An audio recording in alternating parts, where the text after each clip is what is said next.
கர்த்தருக்கு பிரியமானவர்களே, இந்த நாளிலும் ஏன் ஆண்டவர் என்னை இந்த வனாந்திர பாதை வழியாய் நடத்துகிறார் என்று அங்கலாய்த்து கொண்டிருக்கிறீர்களோ? ஏன் கடந்த 5 மாதங்களாய் இல்லாத அளவிற்கு ஒரு வனாந்திரத்தின் வழியாய் நான் கடந்து வருகிறேனே, நான் என்ன செய்தேன்? ஆண்டவர் என்னை இப்படியாய் வனாந்திரத்தின் வழியாய் நடத்துவதற்கு காரணம் என்ன என்று அங்கலாய்த்து கொண்டிருக்கிற என் அன்பு மகனே, என் அன்பு மகளே, இன்றைக்கு ஆண்டவர் உன்னோடு கூட தான் பேசவிருக்கிறார். உபாகமம் 29 அதிகாரம் 5 வசனம். கர்த்தராகிய நான் உங்கள் தேவன் என்று நீங்கள் அறிந்து கொள்ளும்படிக்கு நான் 40 வருஷம் உங்களை வனாந்திரத்தில் நடத்தினேன். உங்கள் மேலிருந்த வஸ்திரம் பழையதாய் போகவும் இல்லை, உங்கள் காலில் இருந்த பாதரட்சைகள் பழையதாய் போகவும் இல்லை. தேவ ஜனமே, ஏன் வனாந்திரம் என்று கேள்வியோடு இந்த வார்த்தையை கேட்டுக் கொண்டிருக்கிறீர்கள் அல்லவா? ஏன் தெரியுமா? ஆண்டவர் யார் என்பதை நீங்கள் அறிந்து கொள்ளும்படிக்குத்தான் இந்த வனாந்திரம். அவர் உங்களுக்காக என்னவெல்லாம் செய்ய போகிறார் என்பதை நீங்கள் நின்று பார்ப்பதற்காகத்தான் இந்த வனாந்திரம். அவரால் செய்யக்கூடாத காரியம் ஒன்றுமே இல்லை என்பதை நீங்கள் அறியும்படிக்குத்தான் இந்த வனாந்திர பாதை. நீங்கள் இதுவரை பார்த்திராத அற்புதங்களையும் அடையாளங்களையும் அதிசயங்களையும் பார்க்கும்படிக்குத்தான் இந்த வனாந்திர பாதை வழியாய் அவர் உங்களை அனுமதிக்கிறார். உங்களுடைய சத்துருக்களுக்கு சரி கட்டுதலை நீங்கள் காணும்படிக்குத்தான் ஆண்டவர் இந்த வனாந்திர பாதையை வைத்திருக்கிறார் என்பதை மறந்து போகாதிருங்கள். ஆம் தேவ ஜனமே, அன்றைக்கு இஸ்ரவேல் ஜனங்கள் எகிப்தில் அடிமைப்பட்டு கொண்டிருந்தார்கள். ஆண்டவர் அவர்களுக்கு வாக்கை கொடுத்து அங்கிருந்து புறப்பட பண்ணுகிறார். எல்லாருக்கும் சந்தோஷம், நாம் கானானுக்குள் போக போகிறோம் என்று. ஆனால் நடந்தது என்ன?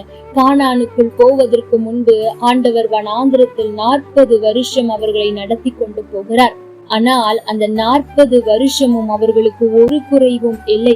எகிப்தில் கூட அவர்களுக்கு நேரத்திற்கு சாப்பாடு இல்லை. உழைத்து ஆக வேண்டும், கடினமாய் காரியங்களை செய்ய வேண்டும். ஆனால் வனாந்திரத்தில் அவர்கள் உழைக்கவில்லை. வனாந்திரத்தில் அவர்களுக்கு ஒன்றும் குறைவுபடவும் இல்லை. காரணம் என்ன தெரியுமா? ஆண்டவர் அவர்களை வனாந்திரத்தின் வழியாய் நடத்தினார். தேவ ஜனமே, இன்றைக்கும் உங்களுடைய வாழ்க்கையில் வனாந்திரமாய் இருக்கிறதோ?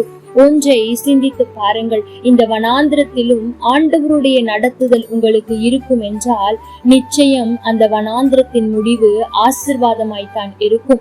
ஏனென்றால் எப்படி அன்றைக்கு இஸ்ரவேல் ஜனங்கள் கானானை சுதந்தரிப்பதற்கு முன்பு அந்த வனாந்திரத்தின் வழியாய் போவது கட்டாயமாயிருந்ததோ, ஆண்டவர் உங்களுக்கு வைத்திருக்கிற பெரிய நன்மையை சுதந்தரிக்க நீங்களும் இந்த வனாந்திரத்தின் வழியாய் போக வேண்டியது அவசியமாயிருக்கிறது. ஆனால் நீங்கள் வனாந்திரத்தை மட்டும் பார்த்து கொண்டிருக்கிறீர்கள். அதில் தேவனுடைய நடத்துதல் இல்லை என்றால் உங்களை ஆராய்ந்து பார்க்க வேண்டிய நேரம்.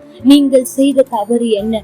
நீங்கள் அவருக்கு விரோதமாய் முறுமுறுத்த முறுமுறுப்பு என்ன என்பதை அறிந்து அவரிடத்தில் ஆண்டவர் என்னை மன்னித்து விடும் என்று கேட்டு மனம் திரும்புங்கள். தேவ ஜனமே, இன்றைக்கும் வனாந்திரத்தின் வழியாய் ஆண்டவர் உங்களை நடத்துவதற்கு காரணம் அவர் யார் என்பதை நீங்கள் அறியும்படிக்குத்தான். அது மாத்திரம் அல்ல, நீங்கள் வனாந்திரத்தின் வழியாய் நடந்து வரலாம், ஆனால் உங்களுக்கு ஒன்றும் குறைவுபட போவதே கிடையாது. ஒன்றும் பழையதாய் போக போவதே கிடையாது. உங்களுக்கு ஒரு நன்மையும் குறைவுபடாது. ஏனென்றால் வனாந்திரமாயிருந்தாலும் அவர் உங்களோடு இருப்பார் என்றால் எதுவும் உங்களுக்கு குறைவுபடாது. நீங்கள் இந்த வனாந்திரத்தின் வழியாய் நடந்து வருவதை நினைத்து சோர்ந்து போகாதிருங்கள். மாறாக இந்த வனாந்திர பாதையில் அவர் எனக்கு என்னென்ன செய்ய வைத்திருக்கிறாரோ என்பதை நினைத்து ஆண்டவருக்கு நன்றி சொல்லுங்கள். ஏனென்றால் அன்றைக்கு இஸ்ரவேல் ஜனங்களை வனாந்திரத்தில் அற்புதமாய் நடத்தினார். அதுவரை காணப்படாத வானத்து மன்னா, இறைச்சி என்று எந்த குறைவும் அந்த இடத்தில் காணப்படவில்லை. அந்த 40 வருஷம் அவர்கள் நடக்கிறார்கள், சோர்ந்து போகவில்லை. ஏனென்றால் அவருடைய பலன் அவர்களுக்கு இருந்தது. ஆண்டவர் அவர்களை நடத்தினார். அதுதான் காரணம். தேவ ஜனமே, இன்றைக்கும் வனாந்திரத்தை கண்டு சோர்ந்து போகாதிருங்கள். வரும் காரியங்களை நினைத்து, வரும் நன்மைகளை நினைத்து சந்தோஷப்படுங்கள். இந்த வனாந்திரத்திலும் அவர் எப்படியாய் நடத்துகிறார் என்பதை கவனித்து பார்ப்பீர்கள் என்றால் உங்களால் ஆண்டவருக்கு நன்றி சொல்லாமல் இருக்கவே முடியாது. ஆகவே வனாந்திர பாதை எதற்கு தெரியுமா? நீங்களும் நானும் ஆராதிக்கிற தேவன் யார் என்பதை அறிந்து கொள்வதற்குத்தான். ஆகவே அதில் கவனமாயிருங்கள். கர்த்தர் தாமே உங்களோடு கூட இருந்து உங்களை ஆசீர்வதிப்பாராக. லைக் பண்ணுங்க, ஷேர் பண்ணுங்க, கமெண்ட் பண்ணுங்க.